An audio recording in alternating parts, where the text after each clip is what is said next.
Hello everybody, it's Grayma Ruth and me time. Spectacles on, book on top.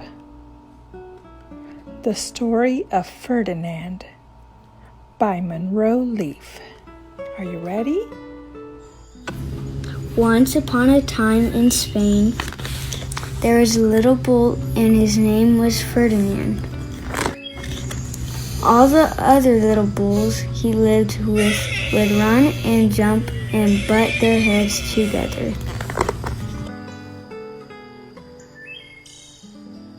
But not Ferdinand. He liked to sit just quietly and smell the flowers. He had a favorite spot out in the pasture under a cork tree. It was his favorite tree, and he would sit in its shade all day and smell the flowers.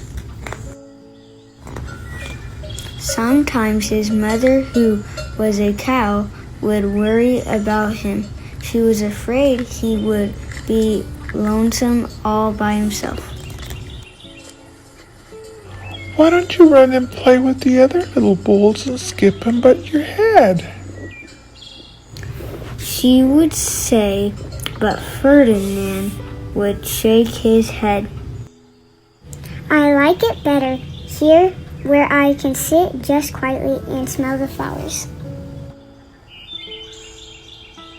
His mother saw that he was not lonesome, and because she was an understanding mother, even though she was a cow, she let him just sit there and be happy.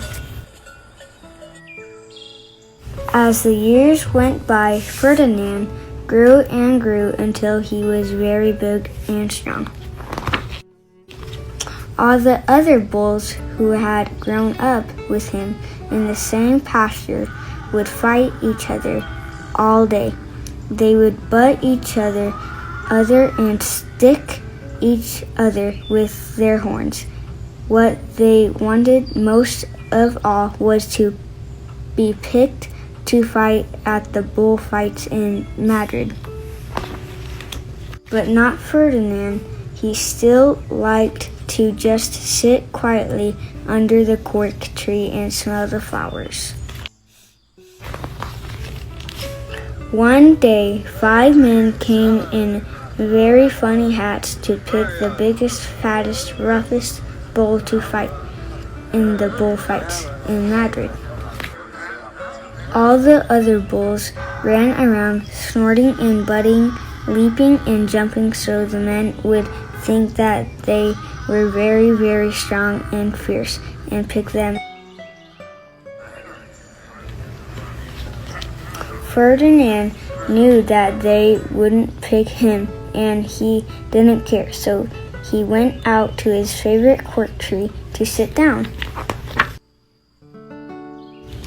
He didn't look where he was sitting, and instead of sitting on the nice cool grass in the shade, he sat on a bumblebee.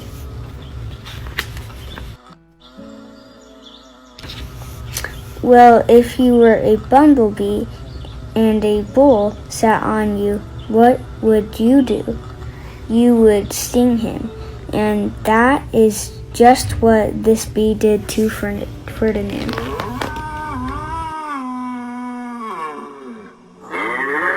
The 5 men saw him, and they all shouted with joy. Here was the largest and fiercest bull of all, just the one for the bullfights in Madrid.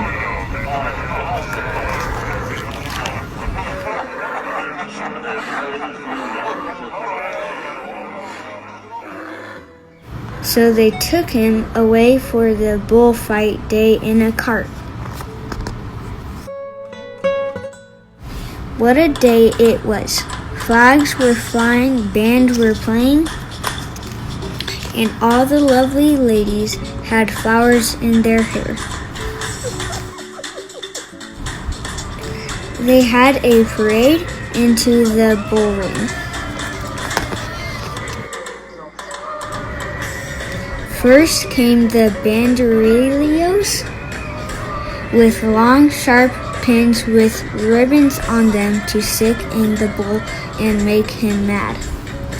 Next came the picadores, who rode skinny horses, and they had long spears to stick in the bull and make him madder. Next came the matador, the proudest of all. He thought he was very handsome and bowed to the ladies. He had a red cape and a sword and was supposed to stick the bull last of all. Next came the bull, and you know who that was, don't you? Ferdinand.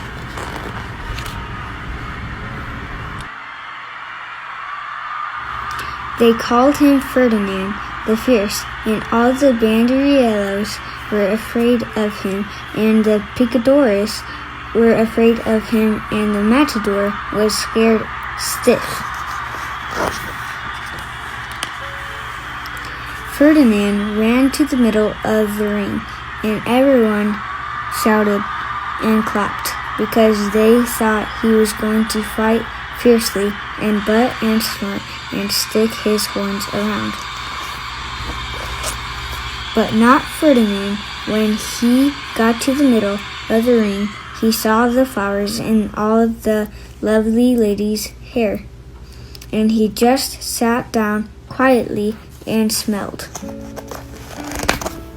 He wouldn't fight and be fierce. No matter what they did, he just sat and smelled, and the banderillos were mad, and the picadores were madder, and the matador was so mad he cried because he couldn't show off with his cape and sword.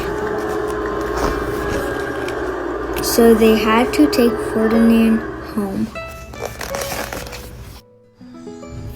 And for all I know, he is sitting there and still under his favorite quirk tree, smelling the flowers just quietly.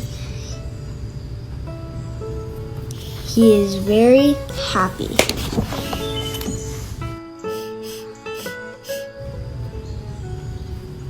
The end.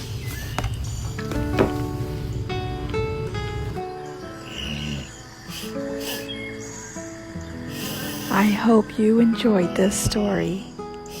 Thank you, David, for reading aloud. Until next time, goodbye.